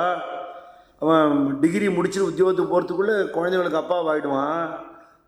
அதுக்கப்புறம் சம்பாதிச்சு குடும்பத்தை காப்பாற்றுறதை கவனிப்பானா, கடவுள்னு ஒன்று இருக்கிறத நினைக்க முடியுமாங்கிறார் குருதேவர். ஆச்சாரியால் சொல்கிறாலே, பாலஸ்தாவது கிரீடா சக்தா, தருணஸ்தாவது தருணீய சக்தா, விருத்தஸ்தாவது சிந்தா சக்தா. சின்ன வயசில் விளையாடி கழிச்சுட்டான், இளைஞனான உடனே இளமை வேகத்தில் வாழ்க்கை கழிச்சு விட்டான். வயசானதுக்கப்புறம் கவலைப்பட்டே வாழ்க்கையை கழிக்கிறான். கடவுளை நினைக்க ஏது நேரம்? ஞானானந்த சுவாமி சொல்லுவார், அன்ன விசாரம் அதுவே விசாரம், ஆத்ம விசாரத்துக்கு ஏது நேரம் பார். இப்படி வாழ்க்கை போயிடுத்தே, பகவானை அடைஞ்சுடுங்கிற. அடையிறதுக்கு அது எங்கேயோ இருக்கிற வஸ்துவில் நமக்குள்ளேயே இருக்கிற வஸ்து. அதை ஆழ்ந்து மூழ்கி தெரிந்து கொள்வதற்கு தான் சத் சங்கம்ங்கிறது. இப்போ கல்யாணம் பண்ணிக்கிறது தப்பான்னு ஒருத்தர் கேட்குறாரு வந்திருக்கிற வாழ்ல. குருமராஜ் சொல்கிறார், அதுக்குன்னு பகவான் சில பேரை படைச்சிருக்கார், அவன் அப்படி இருக்கட்டும். இதுக்குன்னு சில பேரை பகவான் படிச்சிருக்கார், அவள் இப்படி இருக்கட்டும். காரணம் என்ன? எல்லாரும் வெள்ளத்தில் அடிச்சுன்னு போனால் கரையில் இருக்கிற 4 பேர் தான் கை கொடுத்து காப்பாற்ற முடியும் இல்லையா? நம்மளாம் பவசாகரத்தை அடிச்சுன்னு போயின்னு இருக்கு. இப்படி 4 பேர் இருந்தால் தானே நம்மளை கை தூக்கி காப்பாற்ற முடியும். எல்லாரும் நம்மளை மாதிரி தண்ணியில் முதக்கிறவாளாக இருந்தா. அதனால் எல்லாருக்கும் அந்த கரையேறதுக்கான வாய்ப்பு எப்படி கிடைக்கும்? அதுக்காக தான் யதிகள் இருக்கா, தியாகிகள் இருக்கா. இந்த முதல் சந்திப்பிலேயே அவர் மேலே மனசில் ஒரு அபிமானம் உண்டாயிடுது. அடிப்படையாக அவர் அடிக்கடி வாங்குவோன்னு சொல்லுவார் குருதேவர் சொல்லுவார். அப்போ தான் நம்ம தொடர்பு பலப்படும்னு சொல்லுவார். அப்படி பலப்பட்டு பலப்பட்டு பலப்பட்டு முந்தின பிரிவில் ஜீசஸோடைய சிஷ்யர்களாக இருந்தவா சரத் மகாராஜ சாரதானந்தரும் சசி மகாராஜாய ராமகிருஷ்ணானந்தரும். அவன் 2 பேரும் கசின்ஸ். என்ன பாக்கியம், அந்த குடும்பத்திலேயே 2 சன்னியாசிகள் ராமகிருஷ்ண மடத்தை கிடச்சிட்டான். ஒருத்தர் தட்சிண திக்குக்கே நாயகர்னு சொல்லக்கூடிய சசி மகாராஜ், இன்னொருத்தர் ராமகிருஷ்ணா த கிரேட் மாஸ்டருங்கிற பரமஹம்சர் சரித்திரத்தை ஆராய்ச்சி பூர்வமாக எழுதின சரத் மகாராஜ், அம்மாவுக்கு சேவை பண்ண சரத் மகாராஜ். இதுக்கப்புறம் நரேந்தரோட நட்பு ஏற்பட்டு இவா நட்பு பரமஹம்சரை பற்றி பேசுறதுலேயே தான் கழிஞ்சுது. வேற சிந்தனையே கிடையாது. அவரை பற்றி பேசுறது, அவருக்கு சேவை பண்ணுறது, அடிக்கடி அவர் போய் பார்க்கறது, அப்படி இருந்து ஒரு பக்கம் படிப்பும் ஒரு பக்கம் குரு தரிசனம் குரு சேவைன்னு இருந்து, அதுக்கப்புறம் இந்த குரு பக்தியும் குரு சேவையும் எல்லாத்தையும் ஆக்குபை பண்ணிட்டதுனால ஃபைனல் இயர் படிச்சுட்டு இருந்தார், பிஏ படிச்சுட்டு இருந்த படிப்பையும் விட்டுட்டு குருநாதரே கதின்னு போயிட்டார். லௌகீகமாக இருக்கிற நமக்கு அதை புரிஞ்சுக்க முடியாது. நமக்கு என்ன தோணும், அவர் தன் கடமையிலேருந்து தவறிட்டார்னு நினைப்போம். இப்போ ஒரு வேளை படித்து முடிச்சுட்டோம், குரு மகாராஜெல்லாம் இருக்கட்டும், ஏதோ வந்தார் போனார் பேசினார், பாதுஷா பிரசாதம் கொடுத்தார், சாப்பிட்டோம், நமஸ்காரம் பண்ணோம், வந்தோம் அப்படின்னு இருந்துட்டோம். நம்ம வேலையை நம்ம பார்க்கணும்னு இருந்துட்டால் சசிபூஷன் சக்கரவர்த்தின்னு ஒருத்தர் இருந்தார் கூட நமக்கு தெரிஞ்சிருக்காரு. கல்கட்டாவில் எத்தனையோ பேர் இருந்தாலும் ஒருத்தராக இருந்து ஏதோ ஒரு உத்தியோகம் பார்த்துருப்பார், ஒரு கிரகஸ்தராக இருந்திருப்பார், காணாத போயிருப்பார், முடிஞ்சு போச்சு. அந்த சாக்ரிஃபைஸோட ரிசல்ட் என்ன? லட்சோப லட்சம் குடும்பங்கள் தென்னகம் பூரா பரமஹம்சர் பேரை சொல்லிண்டு பல குடும்பங்களில் படிக்கவும், உத்தியோகம் பார்க்கவும், சம்பாதிக்கவும், தெய்வீக முறையில் வாழவும், உலக வாழ்க்கையில் இருக்கிறவாளுக்கு நிம்மதி தரக்கூடிய ஒரு ஸ்தாபனமாக, ஆல விருட்சமாக இது ஆக்கிறதுக்கு அப்படி ஒரு தியாகம் தேவைப்படுறது இல்லையா? அந்த தியாகத்தை தான் அவர் பண்ணினார். அந்த சின்ன வயசுல அப்படி ஒரு தியாகம் வந்துடுமான வந்துடுத்து குரு கிருபையினால. படிக்காம இப்படி குருநாதர் குருநாதர்னு சுத்தரானேன்னு அப்பா அம்மாவுக்கு கொஞ்சம், அம்மாவுக்கு இல்லை அப்பாவுக்கு கொஞ்சம் வருத்தம் இருந்தது. நல்ல விஷயம்தான், இல்லைங்கிற போக வேண்டாம் சொல்ல, படிச்சுட்டு போகப்படாதா? நம்மளும் அப்படி தானே சொல்லுவோம். ஏற்கனவே இங்கே சொல்லியிருக்கணும்னு நினைவில்லை. வீனஸ் காலனி ஆழ்வார்பேட்டை ஹரிதாஸ் சுவாமிகள் உபன்யாசம் பண்ணுவார் 1974-75. எங்கள் அண்ணா வந்து எஸ்எஸ்எல்சி படிச்சுட்டு இருந்தார். எங்கள் அம்மா சொல்லுவான், பள்ளிக்கூடத்துலேருந்து வந்து படிச்சுட்டு ஆனுவல் எக்ஸாம் நடந்துட்டுருக்க, எஸ்எஸ்எல்சி ஆனுவல் எக்ஸாம் எப்படி ஜொர வேகத்தில் எல்லோரும் படிப்பா பாருப்பா. எங்கள் அம்மா சொல்லுவா, பள்ளிக்கூடத்துலேருந்து வந்து படிச்சுடுவோம், உபன்யாசத்துக்கு போயிட்டு வந்து படியும்பா. அன்றைக்கி உபன்யாசத்தை விடக்கூடாது. ஏன்னா எக்ஸாமினேஷனில் பாஸ் பண்ணுறது எவ்வளோ முக்கியமோ அவ்வளோ முக்கியம் ஆன்மீகத்தில் பாஸ் பண்ணுறது. அப்படிப்பட்ட அம்மாவுடைய ஆசீர்வாதத்தினால்தான் நாங்கள்லாம் இப்படி இருக்கோம். சொந்த விஷயத்துக்காக சொல்லலை. பசங்க நீங்கள்லாம் நம்ம குழந்தைங்களாம் படிக்கணும்னு நினைங்க, தப்பு இல்லை. அது எவ்வளோ முக்கியமோ அந்த அளவுக்கு ராமாயணமோ பாகவதமோ நம்ம ஸ்கிரிப்சர்ஸோ நம்ம ஸ்தோத்திரங்களோ பஜனை பாடல்களோ மகான்களை பற்றியோ குழந்தைங்களுக்கு ஈக்குவலாக தெரியணும். லைஃப்பில் படித்து சம்பாதிச்சுட்டு அப்புறமா இந்த பக்கம் வரலான்னு வர முடியாது. அந்த வேகம் இழுத்துட்டு போயிட்டு ஆன்மீகத்துக்கு வரணும்னு நினைக்கிறதையே 60 வயசு ஆகிடும். அதுக்குள்ள லைஃப்பில் ஏகப்பட்ட நஷ்டம் ஏற்பட்டு போயிடும், வாழ்க்கையே வீணாக போயிடும் இல்லையா? அதுக்கு இடம் கொடுக்காதபடிக்கு இளமையில் கல்லுன்னு சொன்னது எது? ஆன்மீகமும் சேர்த்து தானே. நீ பரீட்சையெல்லாம் எழுதிவிட்டு அதுக்கப்புறமா குரு சேவை பண்ணப்படாதா, அவங்க அப்பா வருத்தப்படுறாருன்னு பக்கத்து வீட்டுக்காரர் கேட்டார். ரொம்ப கரெக்டாக சொல்லிட்டேன் மாமா, நானும் அப்படி தான் நினைக்கிறேன். ஆனால் பரீட்சை எழுதிட்டு குருநாதர்கிட்ட சேவை பண்ணுறதுக்குள்ள ஒருவேளை செத்து போயிட்டா என்ன பண்ணுறது? சாவுக்கு வயசு இருக்கா? இத்தனை வயசு வரை ஒருத்தர் இருப்பான்னு ஏதாவது இருக்கா? இல்லை. ஒருவேளை இப்படி ஒரு மகாபுருஷனுக்கு சேவை பண்ணுற பாக்கியம் எனக்கு கிடைக்காம போயிட்டா என்ன பண்ணுறது? நீங்கள் கேரண்டி தரலான்னுக்குன்னு கேட்டார். அவர் வாயை அடைச்சுன்னுட்டார். கிறுக்கு பிள்ளைன்னு நினச்சிட்டு இருப்பார், ப்ராபபிளி தெரியல. அதுக்கப்புறம் முழுக்க குருநாதரோடையே இருக்க ஆரம்பிச்சுட்டார். அவருக்கு புற்றுநோய் வந்த போதெல்லாம் அவர் விட்டு நகரவே இல்லை, அப்படி சேவை. அவள் அப்பா இவ்வளவோ சொல்லி பார்த்தார், கேட்கல. அவர் மாந்திரிகம் தெரிஞ்சவனுங்கிறதுனால இதெல்லாம் ஏற்கனவே 2017 நடந்த சப்தாகத்திலே சொல்லியிருக்கேன். சும்மா இப்போ கிளிம்சஸ் அப்படி சொல்லிட்டு வரேன். மாந்திரீகம் எல்லாம் பண்ணி பார்த்தா ஒன்றும் பலிக்கலை. அதுக்கப்புறம் குருமராஜோட இருந்துன்னு அவர் கைங்கரியம் பண்ணுற அந்த இடத்துக்கே போய் குருமராஜை பற்றி தரக்குறைவாக பேசினார் பிள்ளைகிட்ட.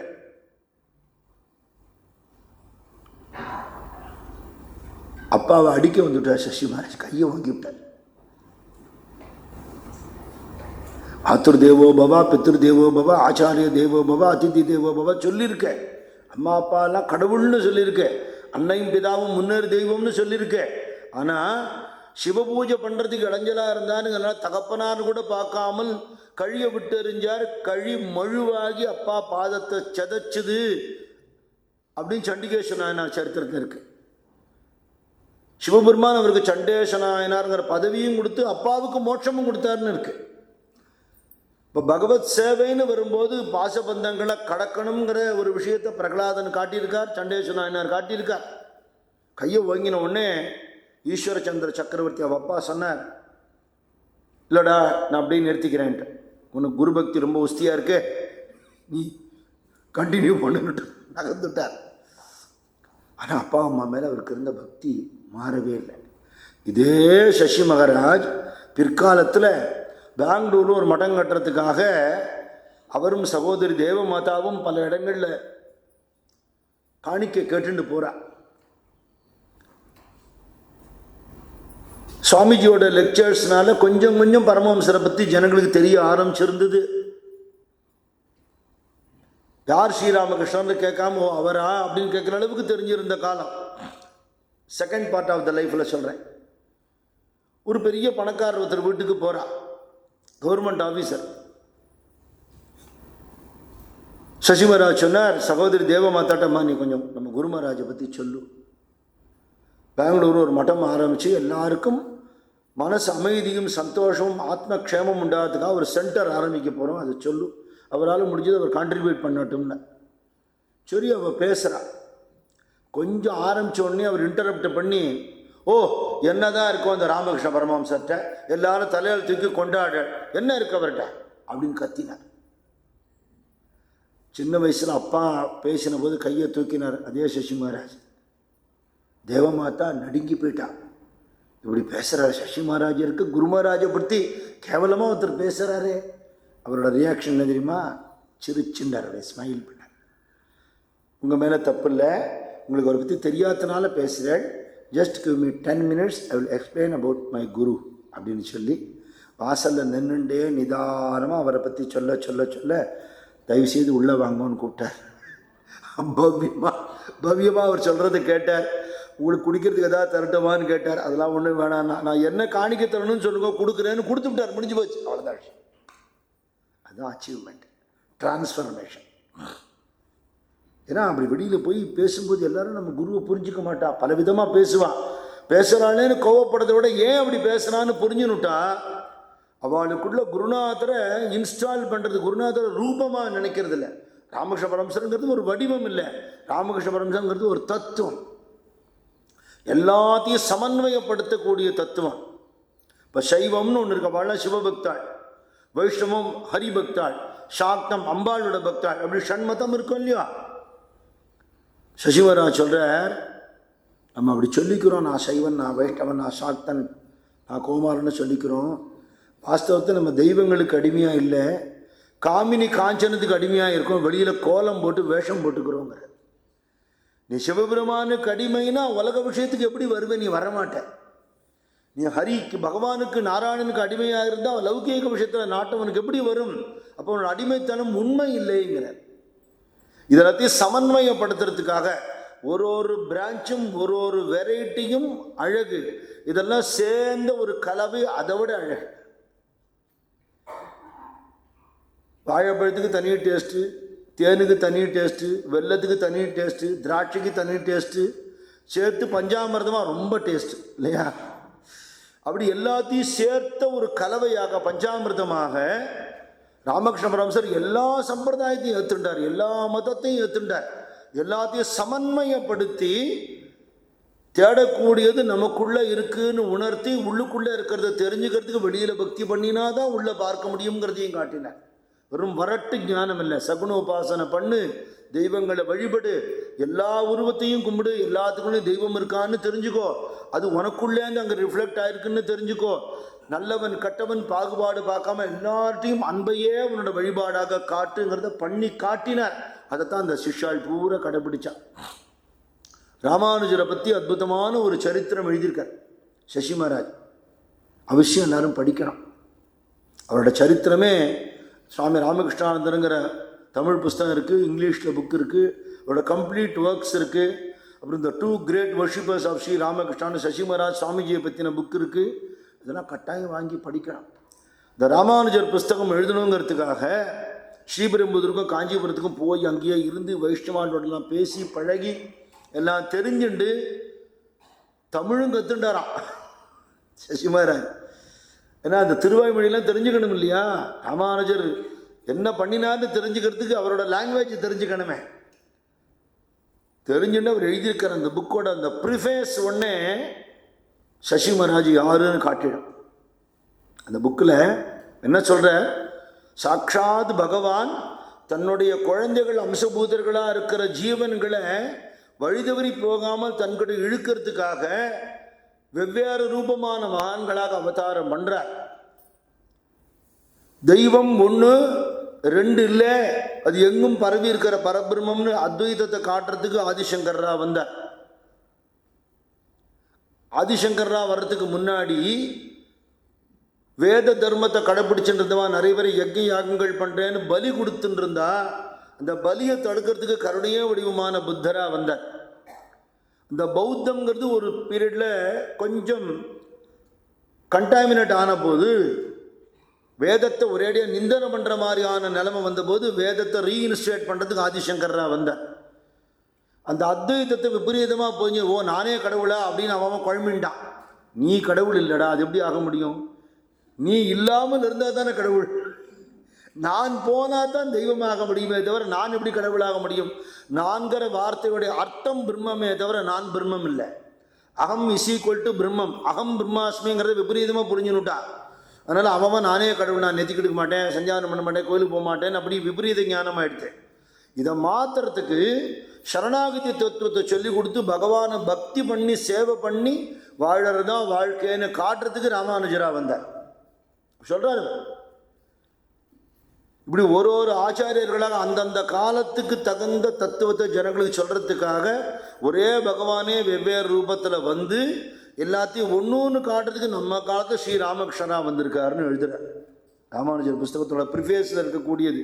இது தத்துவத்தை புரிஞ்சுட்டோம்னா நமக்கு அத்வைத விசிஷ்டாத்வைத துவைதத்தில் பேதம் வராது, ஆச்சாரியர்களுக்குள்ள பேதம் வராது, தெய்வ வழிபாட்டில் பேதம் வராது. அப்படியெல்லாம் தன்னுடைய பேச்சுகள் மூலமாக, எழுத்துக்கள் மூலமாக, நடத்தை மூலமாக நம்ம தர்மமே வடிவமாக வாழ்ந்து காட்டி இந்த மயிலாப்பூர் ராமகிருஷ்ணா மடம்ங்கிறது ஒரு மொனாஸ்ட்ரியாக, ஒரு ஸ்தாபனமாக இல்லாமல் ஒரு தீர்த்த க்ஷேத்திரமாக இது ஆக்கணும்னு ஒரு எண்ணம் கொண்டு சசி மகாராஜ் இருந்ததுனாலேயே இது க்ஷேத்திரம். அவரோட தபஸ் ஒன்னே போகிறோம். அவர் கேரளாவுக்கு ஒரு தூரம் போயிருந்த போது பத்மநாபன் தம்பிங்கிற ஒரு வீட்டில் அவர் அழைச்சிருந்தா. குருதேவரோட திருவுருவத்துக்கு உங்கள் கையால் புஷ்பம் போடுங்க, நான் புஷ்பம் போட்டு பூஜை பண்ணி நைவேத்தியம் பண்ணினார். எது பண்ணினாலும் பூர்ண பக்தி பாவத்தோட மனசு கனிஞ்சு உருகி பண்ணுவார். அவர் பூஜை பண்ணிட்டு கிளம்பி போன உடனே அந்த பத்மநாபன் தம்பி எழுதுறார், அந்த இடத்த நான் கவனித்து வச்சுட்டேன், அடுத்த நாள் தியானம் பண்ணுறத அதே இடத்துல உட்காண்டேன். அத்தனை வருஷமாக எனக்கு கிடைக்காத ஒரு அமைதி அந்த இடத்துல கிடைச்சதுன்னு. சசி மகாராஜோடைய ஸ்பாட், வெரி ஸ்பாட், அதுக்கு அவ்வளோ வைப்ரேஷன், அவ்வளோ பவர் உண்டு.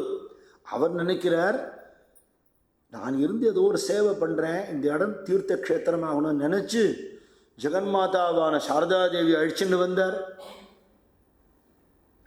சாட்சாத் பரமஹம்சரோட மானச புத்திரராகவும் பரமஹம்சருடைய கிருஷ்ணாவதாரத்தில் ராக்கால்னு சொல்லக்கூடிய ஒரு இடச்சிறுவனாக இருந்த கிருஷ்ணனுடைய கோப தோழனாக இருந்த பிரம்மானந்த சுவாமி இங்கே கூட்டின்னு வந்தார். ராதையோட அம்சமாக பிறந்த பிரேமானந்த சுவாமி இங்கே கூட்டின்னு வந்தார். மகா தபஸ்வியான அபேதானந்த சுவாமி இங்கே கூட்டின்னு வந்தார். இத்தனை மகான்கள் திருவடிப்படும்படியாக பண்ணி மேலே மேலே மேலே மேலே இந்த இடத்துக்கு சாநித்தியத்தை உண்டாக்கி அப்படி ஒரு பவர்ஃபுல் பிளேஸை அனுபவிக்கிறதுக்காக நம்மக்கிட்ட கொடுத்துட்டார். எவ்வளோ பெரிய விஷயம் இல்லையா? நீங்கள் நாம் எங்கே போய் நம்ம பூஜை பண்ணுறோம், எங்கே வழிபாடு பண்ணுறோம், இத்தனை மகான்கள் நடமாடின பூமி, இவளோட அத்தனை சாநித்தியம் நிறைஞ்சிருக்கிற பூமி, நம்மளை இன்ஸ்பயர் பண்ணக்கூடிய பெயர்பட்ட ஒரு க்ஷேத்திரம் இது. அப்படி இந்த இடத்துக்கு வந்து இதை ஆரம்பித்து இதை ஒரு க்ஷேத்திரமாக ஆக்கி பேசிக்கல் இன்ஃப்ராஸ்ட்ரக்சர் அவ்வளவையும் ரெடி பண்ணி தன் உடம்பை பற்றி கவலையே படலை, ஹெல்த்தை பற்றி கொஞ்சம் கூட லட்சியமே பண்ணலை. அப்படி உடம்பை பார்த்துட்டு இருந்தால் அவள் அவ்வளோ சின்ன வயசில் உடம்பு முடியாமல் போய் அவளை காலமாற நிலைமை வந்திருக்குமா. சாமிஜியை பற்றியே சொல்லுவாள், 39 வயசில் அவர் கிளம்பிவிட்டார், இவர் 48 வயசில் கிளம்பினார். அப்படின்னா whole life has been sacrificed for us, for our sake இல்லையா? எவ்வளோ பெரிய விஷயம் அது. சாமிஜி வந்து விவேகானந்த சுவாமி ஒரு நாளைக்கு 7 மணி நேரம் 8 மணி நேரம் உபன்யாசம் பண்ணியிருக்கார். மைக் இல்லாத காலத்தில் நேரத்துக்கு சாப்பிட முடியாது, நேரத்துக்கு தூங்க முடியாது, கிடைக்கிற காணிக்கெல்லாம் சேர்த்து வச்சு அப்படியே பிரம்மானந்த சுவாமிகிட்ட கொடுத்து குரு புத்திரன்ட்ட கொடுத்து குருநாதர் சேவைக்கு பயன்படுத்திக்கோ அப்படின்னு சொல்லி சமர்ப்பணம் பண்ணினார். ஒத்தொத்தரோட தியாக சரித்திரம் தான் இன்னைக்கு இவ்வளோ ஒரு பிரம்மாண்ட ஸ்தாபனம். இந்த மகான்களெல்லாம் இந்த இடத்துக்கு வரவழைச்சு அவளோட சாநித்தியத்தையும் இந்த இடத்துக்கு கொடுத்து இதை ஒரு பெரிய ஒரு தீர்த்த ஸ்தலமாகவே சசி மகாராஜ் ஆக்கினார். கடைசி காலத்தில் அவருக்கு உடம்பு ரொம்ப முடியலங்கிறத அவரை அங்கே கல்கட்டாவுக்கு அழிச்சுன்னு போய் சிகிச்சை எல்லாம் பண்ணினா குணம் ஆகலை. அவர் சொல்றார், 2 மரணத்துக்கு இடப்பட்டது நம்ம வாழ்க்கைங்கிறார். போன ஜென்மால செத்து போயிட்டோம், இந்த ஜென்மால சாக போகிறோம். 2 மரணத்துக்கு இடைப்பட்டது இந்த வாழ்க்கை. இதுக்கு ரொம்ப இம்பார்ட்டன்ஸ் கொடுக்காதேங்க, இதுக்கு ரொம்ப முக்கியத்துவம் கொடுக்காத. பகவானோட இச்சை, அவரோட சங்கல்பப்படி என்ன நடக்கிறதோ நடந்துட்டு போட்டோம், அதை பற்றி ரொம்ப வரி பண்ணிக்காத. உன் சிந்தனை பூரா பகவான் இடத்துல இருக்கணும், உன்னோட வாழ்க்கை பூரா அவரோட சேவையில் கழிக்கணுமே தவிர சரீரத்துக்கு ரொம்ப பிராதானியம் கொடுக்காதுன்னு அவர் லிட்டரலி அப்படி தான் இருந்து காட்டினார். பகவானோட சொத்து இந்த உடம்புங்கிற, பகவானுக்கு இந்த உடம்பை சமர்ப்பணம் பண்ணிட்டு அவர் என்ன வேணா பண்ணிட்டு போட்டோம்.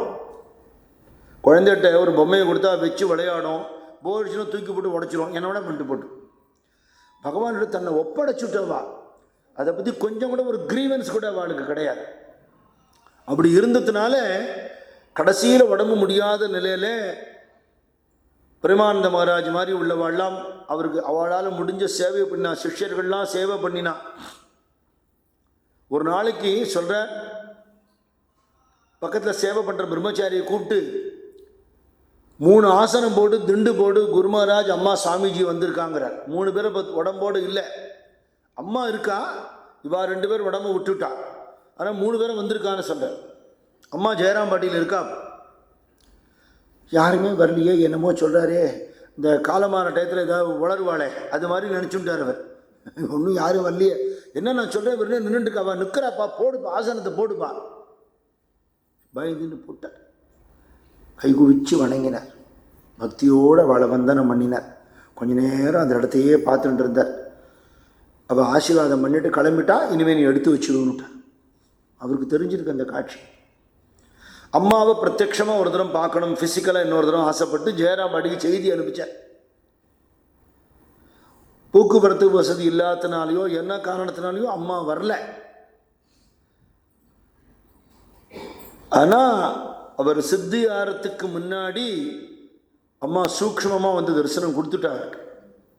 தனக்கு தரிசனம் கொடுத்ததையே ஒரு தன்னோட அனுபவத்தை அப்படியே புலின விஹாரின்னு ஒரு பக்தர்கிட்ட சொல்ல, நீ இது ஒரு பாட்டாக எழுதின்னு வாங்க அப்படின்னு இவர் சொல்ல, அவர் கிரீஷ் கோஷ்ட சொல்லி அவர் ஒரு பாட்டாக எழுதி அந்த பாட்டை பாடி காட்டினார்னு சொல்லப்படுது. அப்புறம் சமாதி நிலையை பற்றி சுவாமி விவேகானந்தர் எழுதின ஒரு பாட்டையும் பாட சொல்லி அந்த அகண்ட தியானத்தில் தான் இருந்து தன் சரீரத்தை விட்டுருக்கார். ஒருத்தர் கேட்குறார், பகவான் எப்படி தியானம் பண்ணுறதுன்னு கேட்குறார். சாதாரணமாக ஒரு குரு பக்தர்கிட்ட கேட்டால் என்ன சொல்லுவா, அதோ என் குருநாதர் வச்சுக்கோ, இதை தியானம் பண்ணி இவர் தான் பகவான்னு சொல்லுவா. குருநாதர் பகவான் தான், அதில் செகண்ட் தாட் கிடையாது. ஆனால் சசி மகாராஜ் சொல்கிறார், அகண்டமாக தியானம் பண்ணு, பகவான் பறந்து பட்டிருக்கான், அவன் இல்லாத இடமே இல்லை. சமுத்திரக்கரையில் உட்காந்து அப்படியே அந்த கடலை பாரு, அப்படியே ஆகாசத்தை பாரு, எங்கும் வியாபிச்சிருக்கிற பகவான் இடத்துல உன் மனசை செலுத்து, எண்ணங்கள் தானே ஒடுங்கிடுங்கிறார். வாஸ்தவத்தில் யோஜனை பண்ணி பார்த்தா கோவிலில் போய் தியானம் பண்ணாலோ மைண்டு டிஸ்ட்ராக்ட் ஆகிறது. நமக்கு எங்கேயோ யாரோ சத்தம் போட்டால் நமக்கு கவனம் அங்கே போய்டுறது. வீட்டில் உட்காந்து கண்ணு மூடி தியானம் பண்ணுறது, காலிங் பெல் அடித்தா வாசலில் யார் பாருன்னு ஒரு சத்தம் போட்டுருவோம் நம்மளே. செல்ஃபோன் வேறு அடித்து நம்மளை எழுப்பிடுறது. வெளியில் கண்ணை திறந்து தியானம் பண்ணுங்கிறார். வெட்ட வெளியே பார், அகண்டமாக பகவானை தியானம் பண்ணு, அவன் இல்லாத இடமே இல்லை அப்படின்னு உணர்த்தி பக்தாளுக்கு. பீச்சில் இருக்கும்போது அதுதான் பண்ணியிருக்கார் அவர், விவேகானந்த ஹவுஸில் இருக்கும்போது அதுதான் பண்ணியிருக்கார், அகண்ட தியானம். அப்போ சகுணமாக ராமகிருஷ்ண பரமஹம்சராக குருதேவராக தியானம் பண்ணி தியானம் பண்ணி தியானம் பண்ணி அது அகண்டாக்கார விஸ்வரூப தியானமாக மாறி விஸ்வரூப சேவையாகவே மாறி ஒரு பக்தனுக்கும் பண்ணுற சேவை, தேவைப்படுற ஒரு ஜீவனுக்கும் உயிருக்கும் பண்ணக்கூடிய ஒரு கைங்கரியம், அதுவே குரு பக்திங்கிற உயர்ந்த நிலையில் ஆகி சமாதி நிலையில் அவர் உடம்பை விடும்போது என்ன தத்துவ ரூபமாகவே வாழ்ந்தாரோ அந்த தத்துவத்தோட 2.5 கலக்கிற ஒரு நிலைமைக்கு போயிட்டார். அவர் சித்தியானதுக்கு அப்புறம் பிரம்மானந்த சுவாமி சொல்லும்போது சொல்றார், ஆதிசங்கர பகவத் பாதாள் எப்படி கைங்கரியம் பண்ணினாரோ அப்படி கைங்கரியம் பண்ணினவர்னு சொல்லிட்டார் சசி மகாராஜ். இதுக்கு மேலே ஒரு சர்டிஃபிகேட்டே கிடையாது. எப்படியெல்லாம் அலைஞ்சு திரிஞ்சு தட்சிண தேசத்தில் வேத தர்மமும் பக்தி ஞான வைராக்கியமும் நினைச்சிருக்க ஆச்சாரியால் எப்படி உழைச்சாரோ அப்படி இந்த தட்சிண தேசத்துக்கு உழைச்சவர் சசி மகாராஜன். பிரம்மானந்த சுவாமி வாக்குனால சொல்கிற அளவுக்கு அப்பேற்பட்ட ஒரு கடுமையான உழைப்பு. எல்லார்ட்டையும் அத்தனை பிரியம், அத்தனை பிரேமை. யார் மடத்துக்குள்ளே வந்தாலும் குரு மகாராஜோட பிரசாதம் எடுத்துக்காமல் வெளியில் போகிறதுக்கு யாரும் அனுமதிக்க மாட்டார். சத்சங்கத்தை கலந்துட்டா பிரசாதம் கொடுக்கறதுன்னு வழக்கம் உண்டு. தபால் போடுறதுக்கு ஒருத்தர் வந்தால் கூட இருப்பான், அவனை போச்சொல்லாது, இரு ஒரு தேங்காய் லட்டு தரேன் பிரசாதம் கொடுங்க. அவரோட நம்பிக்கை என்ன தெரியுமா? இந்த பிரசாதம் உள்ளே போய் அவனை சத்சங்கத்துக்கு வரவழைச்சிடும். நிறைய இடங்களில் பிரசாதம் கொடுக்கறதோட தத்துவமே தான் தெரியுமோ. சும்மா சோறு போடுறது இல்லை, சுவாமிக்கு காட்டுட்டு அவரோட கிருபையோடு கொடுக்குற ஒரு சின்ன பிரசாதம் ஒருத்தர் அப்படியே டிரான்ஸ்ஃபார்ம் பண்ணிடும். அப்படி ஏகப்பட்ட பேரை மாற்றிருக்கார் அவர் காலத்தில். குறுக்கு கேள்வி கேட்டவா, அகங்காரமாக பேசினவா, காலில் இருக்கிற செருப்பு கூட கேட்டாமல் சசி மகாராஜிட்ட பேசினவா, அவள் எல்லாமே சொல்கிறா. அவள் அனுபவங்கள்லாம் நினைவு குறிப்புகள் அதெல்லாம் இருக்குது. நாங்கள் அப்படிலாம் பேசியிருக்கோம். அவர்கிட்ட யாரையும் கோபப்படலை, யாரையும் தாழ்வாக பேசலை. அத்தனை பேர்கிட்டையும் அன்பு காட்டி இவர் இவ்வளவு அன்பாக இருக்காரு, இவர் வழிபடக்கூடிய குருநாதர் எப்பேற்பட்டவராக இருப்பார். அது முக்கியமான விஷயம். நம்ம குருவை, எந்த குருவை நம்ம பிரச்சாரம் பண்ணுறோமோ அந்த குரு காட்டின வழியில் கொஞ்சமாவது ரெவலேஷன் இருந்தால் நம்ம இருக்கிற இருப்புனால் அவள் இன்ஸ்பயர் ஆவாளே தவிர சொல்கிற லெக்சர்னாலேயோ படங்களை கொடுக்கறதுனாலையோ ஒரு லாபம் இல்லை. அந்த காலத்திலேயே 7000 பேர் வரக்கூடிய அளவுக்கு ராமகிருஷ்ண ஜெயந்தி கொண்டாடி காட்டியிருக்கார். அத்தனை சத்சங்கத்தை ஏற்பாடு பண்ணியிருக்கார். அப்புறம் ஜார்ஜ் டவுனில் ஒரு பள்ளிக்கூடம் ஆரம்பிக்கிறதுக்கு தெருவாக உண்டியில் தூக்கிட்டு போய், ஏன்னா கல்விங்கிறது ரொம்ப முக்கியம். அது வெறும் ஏட்டு படிப்பாக இல்லாமல் அது நம்ம ஆன்மீக கல்வி கொடுக்கக்கூடியதாக இருக்கணுங்கிறது தான் ராமகிருஷ்ண மிஷனோட நோக்கமே. Not bread winning education, it should be a man making education தான் சுவாமிஜி சொன்னார். அதை தான் இவன் பண்ணி காட்டினா. இன்றைக்கி விவேகானந்தா காலேஜிலேருந்து ராமகிருஷ்ணா ஸ்கூல்ஸ் எல்லாத்துலேயும் அதை நம்ம பார்க்குறோம். மற்ற பள்ளிக்கூடங்களில் வறண்ட உலகியல் கல்வி கொடுக்கக்கூடிய ஒரு படிப்பை நம்ம பார்க்குறோம். ராமகிருஷ்ணா மிஷன் மாதிரி ஓரியண்டல் ஸ்கூல்ஸில் மட்டும்தான் ஆன்மீக படிப்போட கூடின உலகியல் கல்வி கொடுக்குறா. இதுதான் நம்ம ரொம்ப முக்கியமாக பண்ணணும் நம்ம குழந்தைகளுக்கு.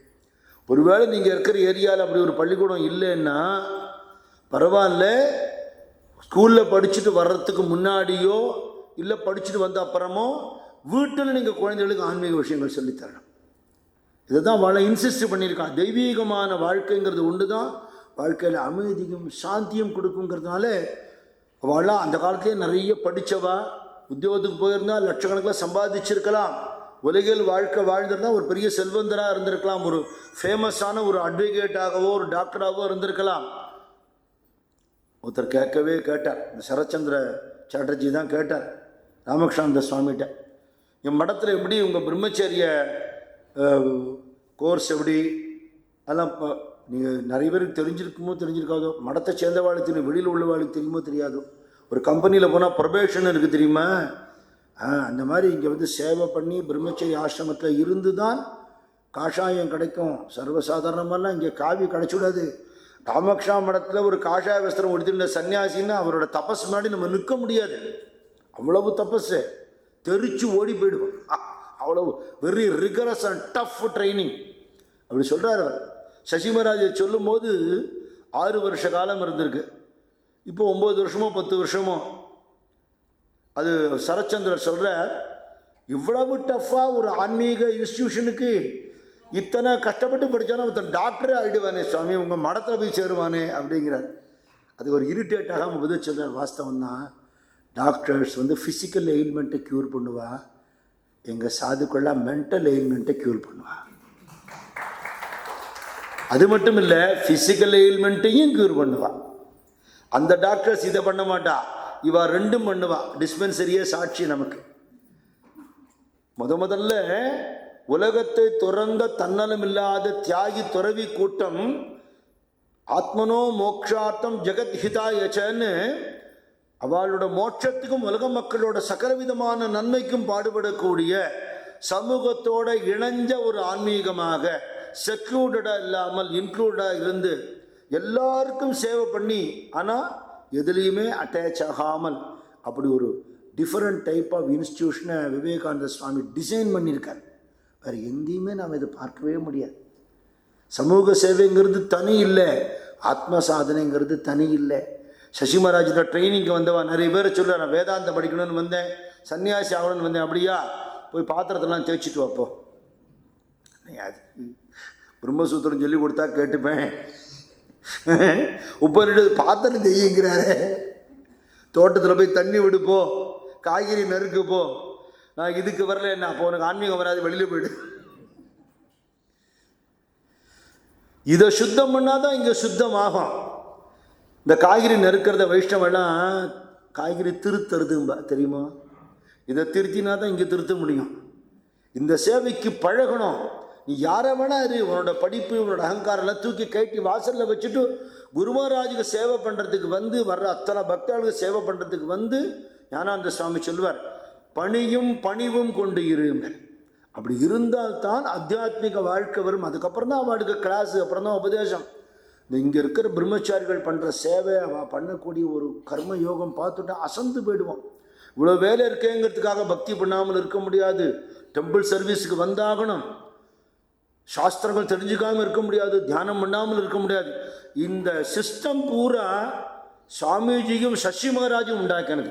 இன்னைக்கு தீட்சா காலத்தில் இருக்கிற அத்தனை வழிபாட்டு முறைகள் அவர் உண்டாக்கினது. ராமகிருஷ்ண ஹோமம் எல்லாம் பண்ணாலே அந்த மந்திரங்கள் அவர் ரிஷியாக இருந்து தியானம் பண்ணி அத்தனை மந்திரங்களை உண்டாக்கி, அத்தனை ஸ்தோத்திரங்களை உண்டாக்கி, நினச்சி பார்க்க முடியாத சாதனைகளை அவருடைய அந்த குறுகின வாழ்க்கையில் சாதிச்சு காட்டி இன்னைக்கு நமக்கு எல்லாருக்கும் ராமகிருஷ்ண பகவானோட சரணாரவிந்தத்தில் ஒரு ஆசிரியம் கிடச்சிருக்குன்னுட்டா அவரோட பெருமையை சொல்லி மாளாது. நான் இந்த 3 நாள் தான் எனக்கு கொடுத்துருக்கான். அதில் நான் சரித்திரம் சொல்ல முடியாதுன்னு தான் கிளிம்சஸாக சொல்லிகிட்டே போகிறேன். ஏற்கனவே சொன்ன சரித்திரத்தை நீங்கள் கேட்டுக்கலாம். இதுக்கு டைட்டில் என்ன சொல்கிறதுன்னு அவர் இந்த மகாராஜ் என்னை கேட்டார். நான் குருபக்தர் ராமகிருஷ்ணானந்தர்னு கொடுத்தேன். பரமபக்தர் ராமகிருஷ்ணானந்தர்னு போட்டிருந்தது. ரெண்டும் வித்தியாசம் இல்லை. யார் குருவோ அவர் தான் பரமன்னு தெரிஞ்சுட்ட பரமபக்தர், பரமஹம்ச பக்தர். அவர் குருநாதருங்கிறது ஒரு வழிகாட்டுற கைடு இல்லை. யார் வழி காட்டுறவரோ அவரே லட்சியமாக இருக்கார். அவரே கம்பானியனை கையை பிடிச்சி கூட்டின்னு போகிறார். இதான் ரூட்டுன்னு காட்டார், கையை பிடிச்சி கூட்டின்னு போகிறார். அங்கே போய் தரிசனம் பண்ண போனால் அந்த இடத்துல அவரே உட்காந்துருக்கார்.